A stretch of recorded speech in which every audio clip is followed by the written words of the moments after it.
Tuhan Bapa yang nunutnya kemana-mana, berkahilah makan kami, berkahi segala yang diberikan kepada kami. Ya Tuhan Bapa, ya haleluya, haleluya, cuek, haleluya, haleluya, cuek, haleluya, haleluya, cuek. Nah, baru boleh dimakan.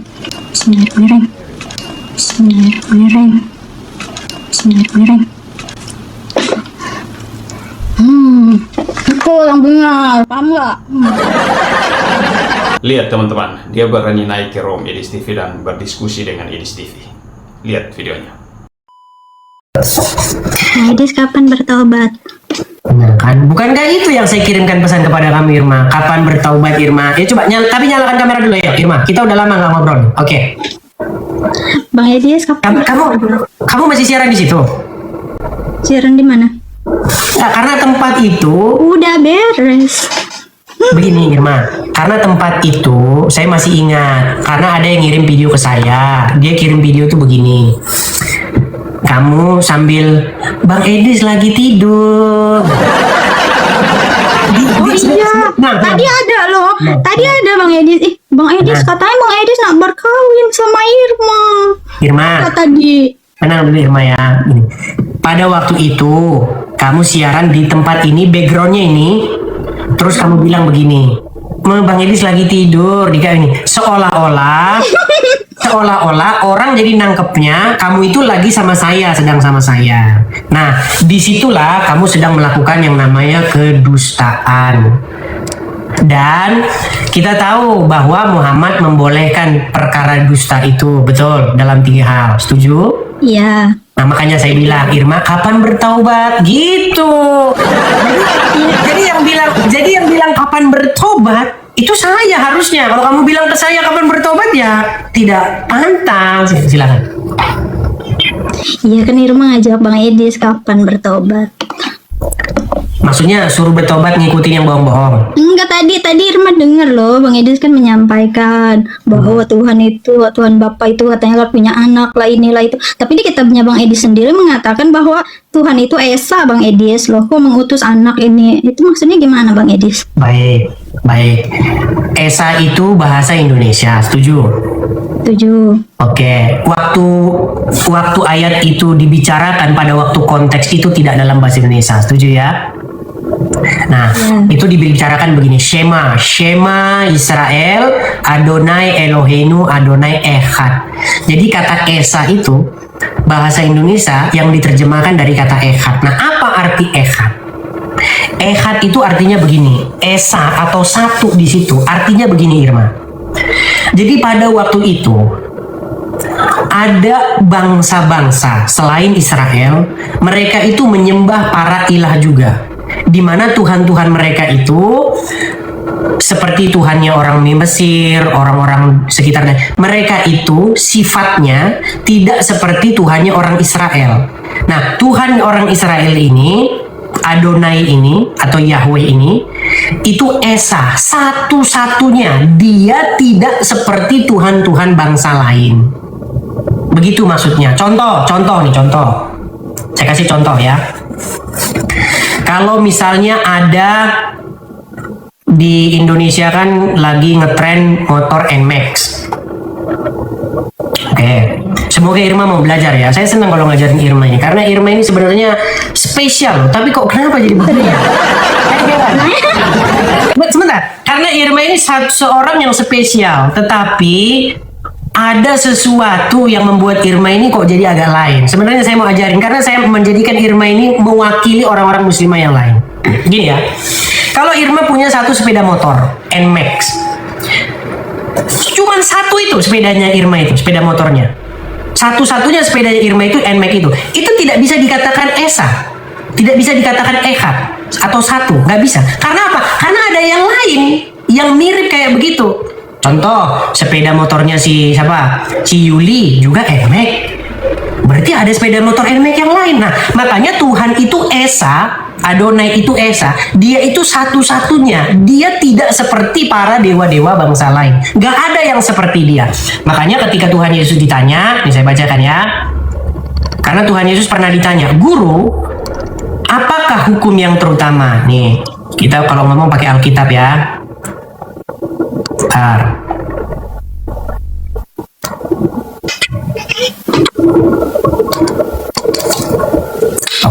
saya balikkan. Ketika Tuhan Yesus ditanya di dalam Markus pasal yang ke-12 ya, saya balikkan dulu kamera saya.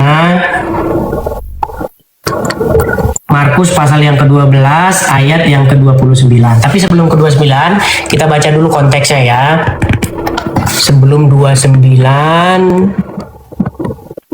kita ke 28 dulu nih. Ya. Lalu seorang ahli Taurat yang mendengar Yesus dan orang Saduki, saya baca dari sini aja karena nggak kelihatan. Lalu seorang ahli Taurat yang mendengar Yesus dan orang-orang Saduki bersoal jawab dan tahu bahwa Yesus memberi jawab yang tepat kepada orang-orang itu.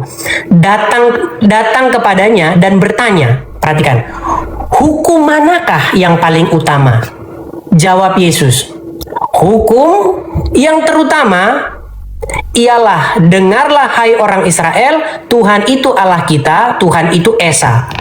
Kasihilah Tuhan Allahmu dengan segenap hatimu dan dengan segenap jiwamu dan dengan segenap akal budimu dan dengan segenap kekuatanmu. Dan hukum yang kedua ialah kasihilah sesama manusia seperti dirimu sendiri. Tidak ada hukum yang lain yang lebih utama daripada kedua hukum itu. Perhatikan ini. Lalu kata ahli Taurat itu kepada Yesus, tepat sekali guru, benar katamu itu, bahwa dia Esa dan tidak ada yang lain kecuali dia. Saya balikan lagi, tidak ada yang lain kecuali dia. Jadi ketika kamu punya satu sepeda motor, kamu tidak bisa bilang sepeda motormu itu Esa. Kamu bisa bilang sepeda motormu satu, tapi kamu tidak bisa bilang Esa. Inilah bedanya Esa dengan satu. Kalau satu artinya kamu cuma punya itu, tapi kalau Esa artinya tidak ada yang seperti yang kamu punya. Nah itu maksudnya. Udah paham atau belum paham? Kalau belum paham, saya ulangi lagi. Irma udah paham. Irma paham apa yang Bang Edi sampaikan. Cuma Irma bingungnya gini. Nah, di situ kan Yesus itu kan menyuruh dia itu menyembah Tuhannya dia atau Tuhannya Yesus. Nah, kenapa orang Kristen kok menyembah Yesus itu sendiri? Nah, sedangkan Bang Edis saja mengatakan bahwa Bang Edis bilang Yesus itu punya Tuhan. Nah, kenapa Bang Edis nih dan kawan-kawan yang lain tidak menyembah Tuhannya Yesus itu? Kenapa malah menyembahnya Yesus itu sendiri? Padahal Yesus itu mengatakan suruh menyembah dan berbakti kepada Allah itu sendiri gitu. Baik, pertanyaan yang bagus, mantap.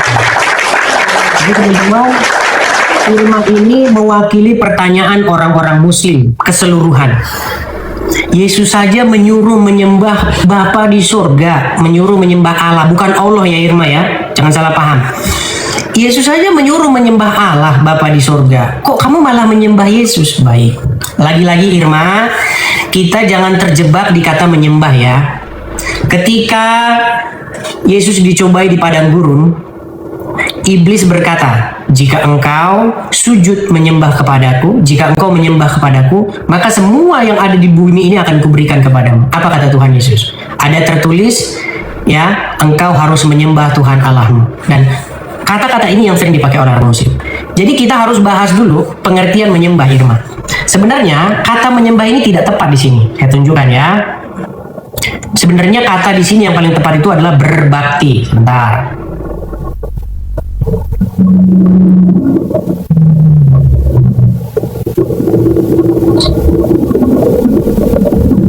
Baik. Saya balikkan dulu kamera saya. Ketika Tuhan Yesus dicobai di padang gurun di dalam Lukas pasal yang keempat, saya balikkan lagi ya, ayat yang ke-8. Baik, lihat nih ya, inilah yang sering dipakai oleh orang Muslim. Yesus saja menyuruh menyembah Allah, kok kamu malah nyembah Yesus? Perhatikan. Jadi, jikalau engkau menyembah aku, seluruhnya itu akan menjadi milikmu. Tetapi Yesus berkata kepadanya, ada tertulis, engkau harus menyembah Tuhan Allahmu, dan hanya kepada Dia sajalah engkau berbakti. Jadi, kita harus bisa membedakan. Kita cek bahasa aslinya ya. Kita klik ini besar. Oke. Kita cek. Irma kan juga ngerti bahasa Inggris. Irma kan bukan Amerika sebenarnya. Baik. Tadi pasal yang keberapa? Ke-8 ya. Oke, kita cek, kita pecah kata-kata per kata ya. Kita pecahkan kata per kata di sini. Baik, ini kata per katanya Irma. Dan setiap kata ini dikasih bahasa aslinya. And Jesus answered. Yesus menjawab. Him ini maksudnya adalah iblis itu. Tertulis, you are to worship the Lord your God and to serve only Him.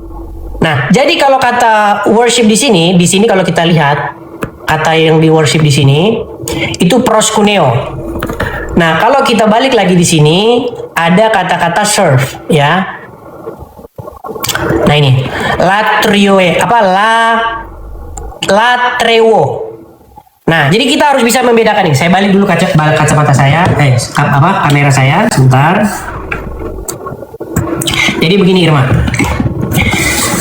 Sebenarnya kata-kata proskuneo atau yang sering diterjemahkan orang menjadi menyembah, kadang-kadang diterjemahkan berbakti, itu sebenarnya bisa kita lakukan kepada siapa saja. Yang tidak boleh kita lakukan itu adalah kepada iblis. Contoh, kata yang di dalam bahasa Arabnya itu Irma, itu adalah abada, abdu.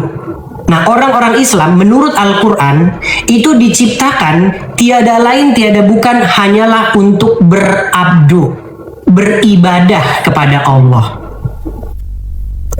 Irma, selama kamu jadi orang Islam, pernah nggak kamu mendengar kata-kata beribadah kepada orang tua?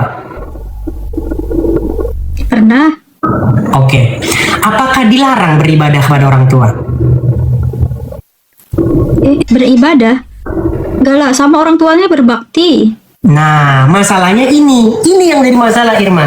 Berbakti itu bahasa Indonesia, beribadah itu bahasa Arab. Padahal artinya sama. Beribadah, ibadah itu bahasa Arab aslinya, bukan bahasa Indonesia. Tapi kita adopsi jadi bahasa kita kan. Bahasa asli ibadah itu adalah bahasa Arab. Dari akar kata abdu, abada, penghambaan diri. Nah, di dalam Al-Quran itu manusia diciptakan untuk menghamba kepada Allah. Berbakti kalau bahasa Indonesianya. Bagaimana cara berbakti kepada Allah? Dengan cara mengikuti perintah-perintahnya. Betul nggak? Ya, betul. Salah satu perintah Allah adalah untuk berbakti kepada orang tua. Betul? Betul. Jadi ketika kita berbakti, beribadah kepada orang tua, itu sebenarnya bentuk kita berbakti kepada Allah. Dalam ajaran Islam ini kita ngomong. Nah, di dalam ajaran Kristen juga begitu. Bentuk ketaatan, bentuk penghambaan diri kepada Bapa di surga, itu adalah dengan cara kita berbakti mengikuti Yesus. Jadi, di sini ini sebenarnya masalah bahasa saja, Irma. Kalau misalnya kamu mempermasalahkan, Yesus saja menyuruh berbakti kepada Bapa di surga, kok kita berbakti kepada Yesus? Itu sama seperti ini, Irma. Allah saja menyuruh berbakti kepada dia, kok ngapain kita berbakti sama orang tua? Jadi lucu. Begitu. Makanya yang harus kita pahami itu, Irma, kita itu harus mengerti sebuah bahasa. Begitu. Atau kamu masih tidak paham? Coba. Irma paham yang Bagus katakan. Tapi Irma mau tanya lagi, boleh? Apa itu? Silakan. Tapi sebentar, sebelum kamu bertanya, saya belum bertanya. Irma, Ya. Bapa di surga sudah menyuruh supaya orang berbakti kepada dia. Bagaimana cara berbakti kepada Bapa di surga? Yaitu dengan cara berbakti kepada Yesus. Berbakti itu sebenarnya sebuah kegiatan mentaati, melakukan apa yang dia suruh. Melayani, begitu. Betul. Nah, bagaimana cara kita melayani? Bagaimana cara kita taat? Mengikuti perintah Bapa di surga. Dengan cara taat mengikuti perintah Yesus. Dengan cara taat mengikuti Yesus. Masalahnya begini, teman. Kenapa kamu malah taatnya kepada Allah dan Rasul-Nya? Bukan taat kepada Bapa dan Yesus.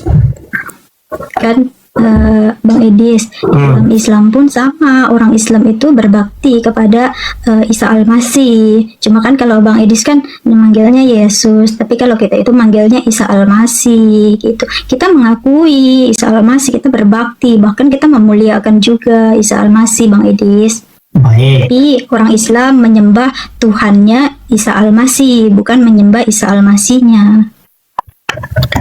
Lagi-lagi kita ngulang menyembah. Ya maksudnya kita berbakti lah ya, kita Oke, berbakti. jangan pakai istilah menyembah ya, karena menyembah ini, Irma, itu sebenarnya perbuatan yang bisa dilakukan kepada siapa saja. Begitu loh. Contoh, misalnya ada malaikat disuruh menyembah kepada Adam di dalam Al-Quran. Tahu itu? Ya tahu. Sujud. Menyembah itu kan bahasa Indonesia, bahasa Arabnya sujud. Nah, di dalam Alkitab yang dilarang itu adalah sujud kepada setan. Sujud berbakti kepada setan, itu yang dilarang. Begitu. Di dalam Alkitab jangan salah loh. Sujud kepada raja-raja itu lumrah. Bahkan di dalam agama, di dalam Al-Quran, Yusuf itu sujud kepada bapaknya. Mereka itu sujud kepada Yusuf dan bapaknya. Dan itu perbuatan yang nggak masalah di dalam. Makanya jangan kita terpelintir. Bukan sujud yang sedang kita bahas, tetapi berbakti. Begitu. Terus tadi kamu mengklaim bahwasanya kamu berbakti kepada Isa Al-Masih. Nah, masalahnya begini Irma. Isa Al-Masih ini, apakah dia ini adalah tokoh yang historis, tokoh yang sejarah? Ataukah Yesus tokoh yang historis dan sejarah? Karena kalau kita baca Al-Quran, Isa Al-Masih di dalam Al-Quran itu sudah jadi orang Arab. Iya, karena begini, Isa di dalam Al-Quran nyuruh nyembah Allah. Sementara kalau kita mau belajar secara sejarah arkeologis, ya, Isa kan harusnya bukan orang Arab, setuju? Ya setuju. Kalau dia bukan orang Arab, berarti mustahil dia nyuruh nyembah Allah. Karena apa? Kalau dia orang Ibrani, tidak ada di dalam bahasa Ibrani kosakata Allah, Irma. Bagaimana dia nyuruh nyembah Allah sementara fakta di lapangan kata Allah itu nggak ada? Coba bagaimana kamu menjelaskan ini? Kalau Irma, setahu Irma sih ya, dalam Islam nih ya, Isa Al-Masih itu diutus Allah untuk Bani Israel gitu ya. Ketika dia berbicara kepada Bani Israel, apakah dia berbicara dalam bahasa Arab? Tidak. Oke, ketika dia tidak berbicara dalam bahasa Arab, berarti mustahil keluar kosakata Allah dari mulutnya. Setuju? Ya. Lalu bagaimana Irma memfitnah bahwasanya Isa yang historis, Isa yang tokoh sejarah menyuruh nyembah Allah? Kalau yang Irma baca sih, Irma ikutin dari kitab Bibelnya Bang Edis, yang Yesus itu menyuruh sembahlah Allahku dan juga Allahmu, hanya kepadanya lah kita berbakti. Nah, tadi sudah saya bilang kan sama teman-teman, karena LAI menerjemahkannya jadi Allah, jadi orang Muslim bacanya Allah.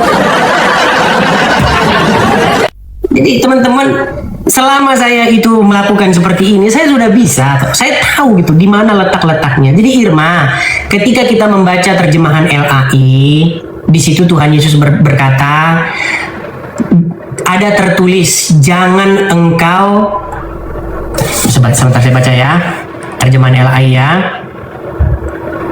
Nih, ada tertulis Lukas pasal yang keempat, Yesus berkata, ada tertulis, engkau harus menyembah Tuhan Allahmu dan hanya kepada Dia sajalah engkau berbakti.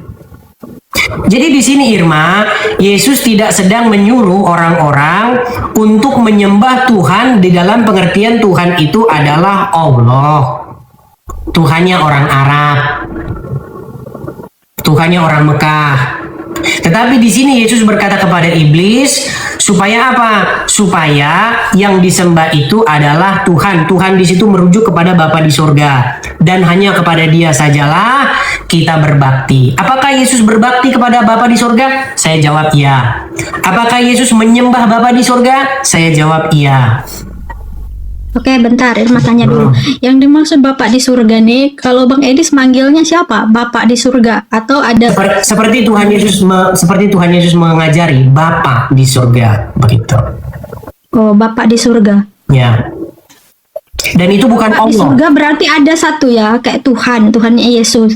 Nah, terus Yesus itu Bang Edis panggil Bapak juga. Enggak, Panggil Yesus kan? tidak. Jadi bapaknya saja, bapaknya yang di atas, Yesusnya yang di bawah gitu. Ya, ketika kita memanggil Bapa di surga, kita panggil seperti Tuhan Yesus memanggil, yaitu Bapa. Ketika kita memanggil Yesus, kita panggil Tuhan, seperti murid-murid memanggil Yesus Tuhan. Tapi ingat Irma, bahwa murid-murid bukan orang Indonesia. Mereka tidak pernah manggil Yesus Tuhan, karena mereka bukan orang Indonesia. Mereka memanggil Yesus dengan panggilan Maran Yeshua. Atau misalnya kalau mereka itu orang Jawa, dia panggil Yesus tuh Gusti. Tetapi dia panggil Bapa di surga juga Gusti, sama-sama Gusti, dipanggil sama-sama Gusti.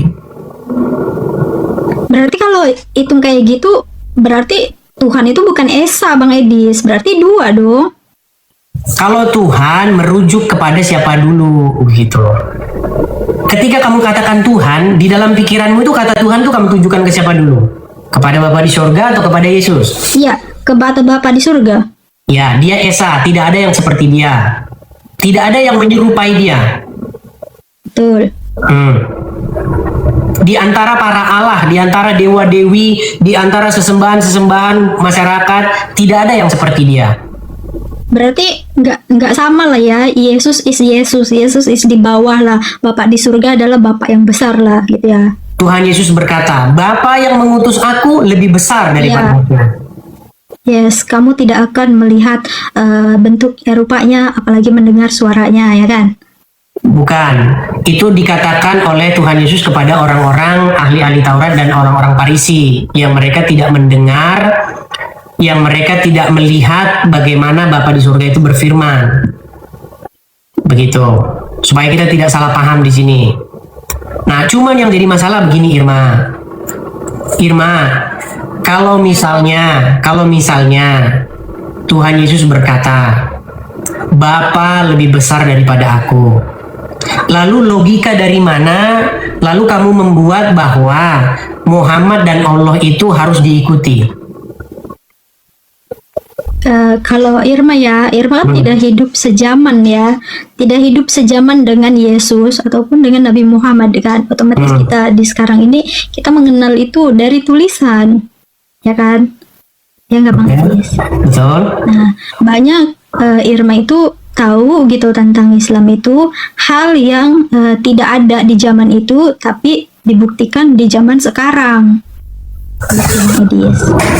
Bukan, maksudnya begini loh. Sebelum kita membahas nanti kamu membahas keajaiban Al-Quran, mujizat Al-Quran, kita bukan bahas itu. Gini loh. Kan intinya Alkitab mengajarkan untuk mengikuti Yesus. Betul? Yes. Oke. Kemudian ulama-ulamamu, saya tidak bilang Al-Quran, tapi ulama-ulamamu, karena Al-Quran tuh nyuruh ngikut Yesus juga.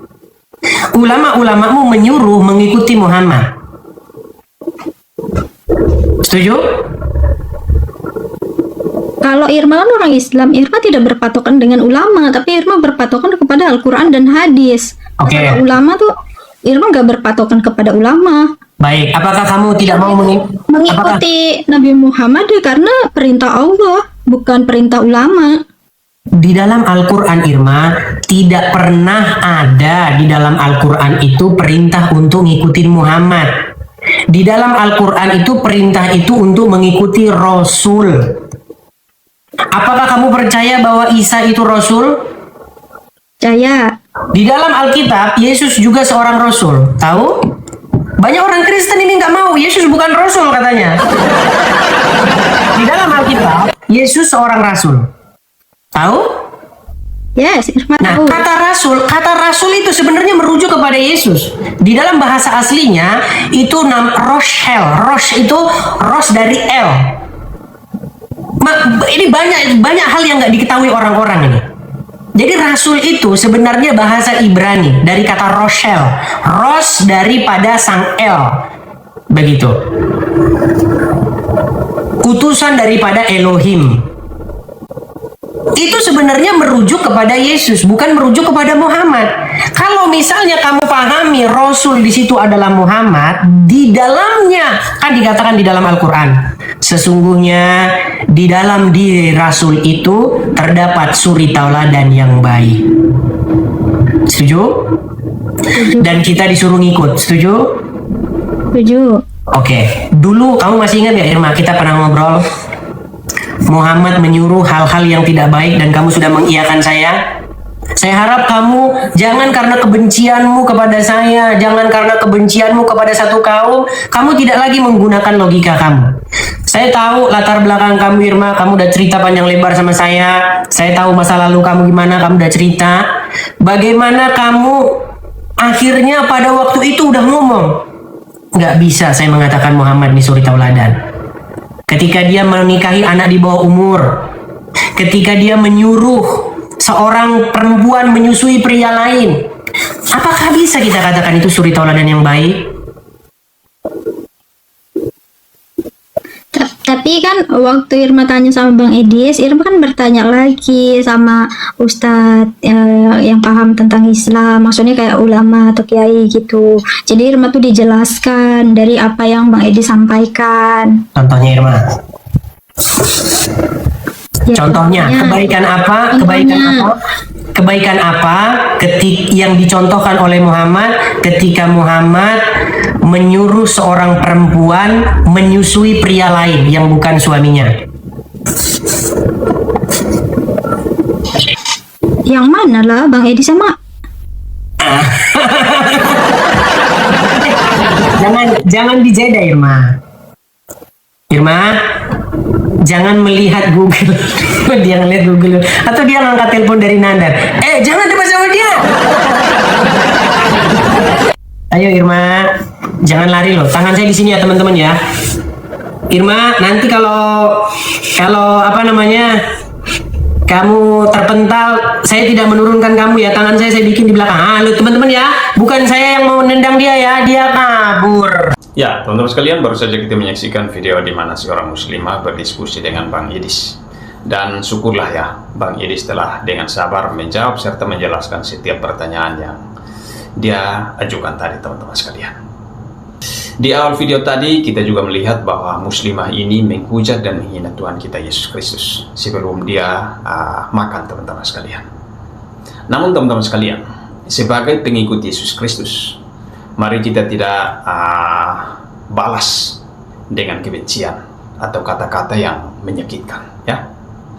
Sebaliknya, mari kita berdoa untuknya, ya. Kita berdoa dengan tulus, biar Tuhan Yesus sendiri yang mengajar dia dengan cara yang sesuai dengan kehendak Tuhan sendiri, ya. Dan memberikan dia pemahaman yang benar tentang Yesus Kristus sendiri, ya. Semoga doa-doa kita menjadi berkat bagi dia. Dan semoga hati dia terbuka untuk mengenal kasih dan kebenaran dari Tuhan kita Yesus Kristus, ya.